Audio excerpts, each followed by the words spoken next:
नमस्कार मित्रों, आदिवीरा पॉइंट में आपका एक बार फिर से बहुत बहुत स्वागत है। शिक्षक भर्ती से जुड़ी महत्वपूर्ण खबरों के लिए इस चैनल को सब्सक्राइब कीजिए और वीडियो अच्छा लगता है तो इसे लाइक करते हुए अपने दोस्तों के साथ शेयर कीजिए। मित्रों, आज की इस वीडियो में हम चर्चा करने वाले हैं मध्य प्रदेश शिक्षक भर्ती से जुड़े कुछ महत्वपूर्ण कोर्ट केसों के बारे में, जिनके फैसले शिक्षक भर्ती को सीधे तौर पर प्रभावित करेंगे।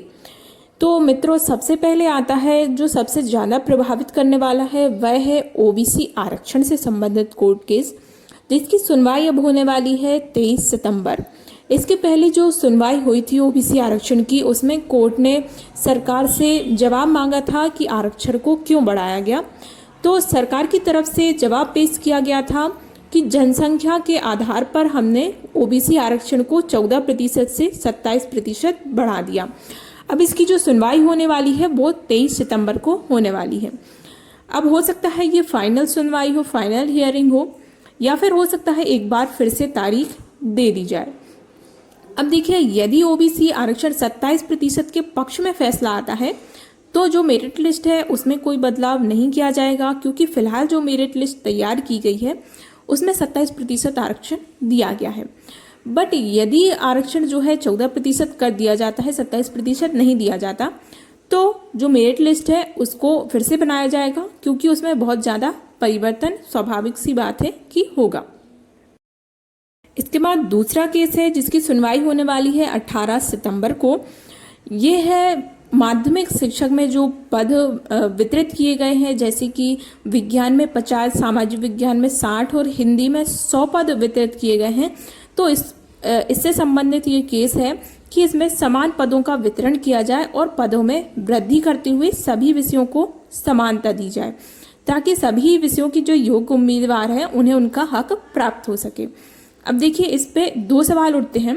पहला तो उठता है कि हो सकता है फैसला इनके पक्ष में आता है तो ये बहुत ही अच्छी बात है कि सभी विषयों को समानता मिले और पदों में वृद्धि हो, ताकि जो भी योग्य उम्मीदवार हैं उन्हें उनका हक मिल जाए। पर अगर इसे हम दूसरे नज़रिए से देखते हैं, हो सकता है मेरी बात से कुछ लोग सहमत ना हो, बट फ्रेंड्स, मैं सिर्फ अपनी बात बता रही हूँ आपके लिए। देखिए, सरकार क्या है, कोई भी नए पद नहीं बनाना चाहती है। नए पद इसलिए नहीं बनाना चाहती क्योंकि उस पर वित्तीय प्रभाव पड़ेगा, ठीक है। तो नए पद वो नहीं बनाना चाहती। तो अगर वो नए पद नहीं बनाती हो और कोर्ट की तरफ से फैसला आता है कि इन पदों में वृद्धि की जाए, ठीक है, तो हो सकता है दूसरे नज़रिए से अगर हम सोचें तो हो सकता है कि सरकार जो है अन्य विषय जिनमें पद ज़्यादा आए हैं उनमें कटौती करे और उनके पद इसमें जोड़कर इन पदों में वृद्धि कर दे। तो ऐसे में क्या होगा कि जो जिन विषयों के पदों में कमी की जाएगी, हो सकता है उनके विद्यार्थी, स्वाभाविक सी बात है कि विरोध करेंगे, जो कि ऐसा हम नहीं समझते कि ऐसी कोई भी जो है परिस्थिति बने और ना ही बन पाएगी, ठीक है ना। सबसे अच्छी बात यह है कि फैसला इनके पक्ष में आए तो बहुत ही अच्छी बात होगी कि सभी विषयों को ताकि समानता मिले और जो योग्य उम्मीदवार हैं उनको हक उनके लिए मिल सके। अगला जो कोर्ट के ये है विज्ञान विषय से संबंधित, जिसकी सुनवाई होने वाली है 28 सितंबर को।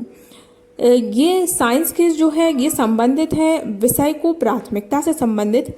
हम आपको बता दें कि अभी जो है विषय माध्यमिक जो स्कूल है, मिडिल स्कूल है, उसमें प्रथम विषय माना जाता है गणित, द्वितीय विषय माना जाता है अंग्रेजी, तृतीय विषय माना जाता है सोशल साइंस, चतुर्थ विषय माना जाता है संस्कृत, और जो फिफ्थ विषय है, फिफ्थ सब्जेक्ट, उसको माना जाता है साइंस, और जो लास्ट सिक्स्थ सब्जेक्ट है वो होता है हिंदी। तो यहाँ पर विज्ञान विषय वालों की मांग यह है कि साइंस के लिए गणित के समान मान्यता दी जाए और प्रथम स्थान पर विज्ञान के लिए रखा जाए।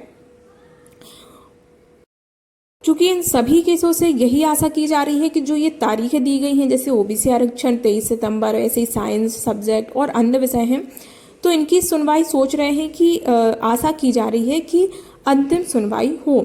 और अगर ये अंतिम सुनवाई होती है तो बहुत ही अच्छी बात है, क्योंकि इन केसों के कारण भर्तियां रुक सकती हैं और जितने जल्दी इनका फैसला आता है भर्ती में उतनी ही तीव्रता आएगी। अगला जो है उसकी सुनवाई कल यानी कि 16 सितंबर को होने वाली है। यह है अलाइड सब्जेक्ट से संबंधित यानी कि सह विषय। चूँकि वर्ग 1 में क्या हुआ है कि जो सह विषय हैं खासकर बायोलॉजी से संबंधित जैसे बायोटेक, बायोकेमिस्ट्री, तो इनके लिए बायोलॉजी में मान्यता नहीं दी गई और उन्हें वेरिफिकेशन से बाहर कर दिया गया। तो इस पर सभी सह विषय वालों ने केस लगाया, क्योंकि वर्ष 2011 में जब वर्ग 1 की भर्ती हुई थी तो उसमें सह विषय वालों के लिए मान्यता दी गई थी, चूँकि वह संविदा भर्ती थी और अब ये जो है यह नियमित भर्ती है। तो अब इसमें नियमों को बदल दिया गया है और कहा जा रहा है कि इनको मान्यता नहीं दी जाएगी।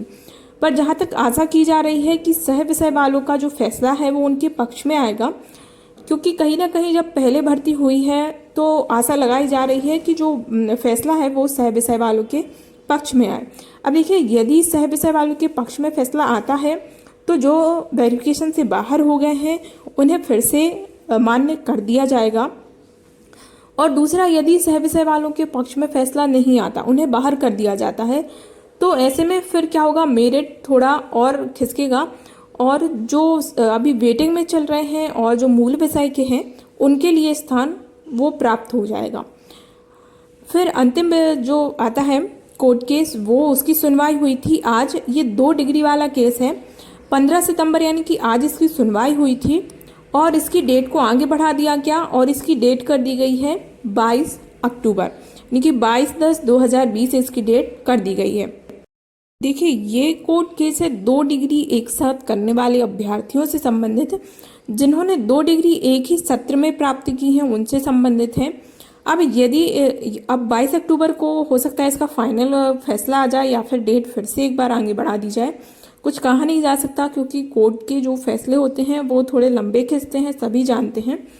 तो देखिए, यदि जो है अभ्यर्थियों के पक्ष में निर्णय आता है तो अब उसमें ये देखा जाएगा कि किन 2 डिग्री एक साथ करने वालों को मान्य किया जाता है, जिन्होंने दोनों डिग्री प्राइवेट किया है या फिर दोनों रेगुलर किया है, या फिर हो सकता है एक रेगुलर एक प्राइवेट, इनको मान्यता दे दी जाए। वो सब कुछ क्या आएगा, कोर्ट केस के अधीन आएगा, कोर्ट के निर्णय के ही अधीन आएगा। इसमें मैं एक चीज़ और ऐड करना भूल गई, एक केस और था जिसको अभी हटा दिया गया, मैंने इसके पहले भी एक वीडियो में बताया था, वो था अतिथि आरक्षण से संबंधित। उस केस के बारे में बता देती हूँ, चूँकि उस केस को खारिज कर दिया गया। वो यह था कि जो अतिथि आरक्षण है 25% दिया गया है, तो उनकी मांग यह थी कि जो हाई मार्क्स प्राप्त किए हैं जिन अतिथियों ने, उन्हें पहले 75% में जो है स्थान दिया जाए और उसके बाद उनके लिए जो कम नंबर वाले हैं उनको 25% में स्थान दिया जाए। तो इसके बारे में फैसला आया कि उस केस को फिर खारिज कर दिया गया या फिर जो अभ्यर्थी हैं उनके द्वारा इस केस को वापस ले लिया गया। मित्रों, ये केस सीधे तौर पर अगर कहें तो शिक्षक भर्ती को प्रभावित करने वाले हैं, और सबसे ज़्यादा जो प्रभावित करने वाला है वो केस है जो सभी सब्जेक्ट को, सभी अभ्यर्थियों को प्रभावित कर रहा है। वह है 23 सितंबर को सुनवाई होने वाला ये ओबीसी आरक्षण से संबंधित केस, क्योंकि अभी शिक्षा मंत्री जी का कहना भी यही है कि जो भर्ती रुकी हुई है वो सिर्फ इसी केस के कारण हम रोके हुए हैं कि जब इस केस की फाइनल सुनवाई हो जाएगी तब हम फाइनल मेरिट जारी करेंगे। जो कि मैं आपको एक बार फिर से बता दूं कि फाइनल लिस्ट पर केवल रोक लगाई गई है, ना कि वेरिफिकेशन पर या अन्य प्रक्रिया पर रोक नहीं लगाई है। कोर्ट के द्वारा कोई भी रोक नहीं लगाई गई है। तो अब देखते हैं कि इस कोर्ट केस का इन तारीखों में फाइनल फैसला आ पाता है या नहीं आ पाता। मित्रों, जो भी मुझे इन केस के बारे में जो भी अपडेट प्राप्त होगा मैं आप तक पहुंचाने का पूरा प्रयास करूंगी।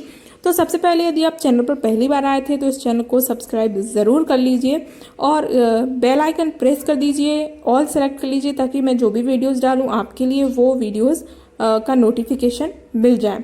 और अगर वीडियो अच्छा लगा है, उपयोगी लगा है, तो इसे अपने दोस्तों के साथ शेयर ज़रूर कर दीजिए।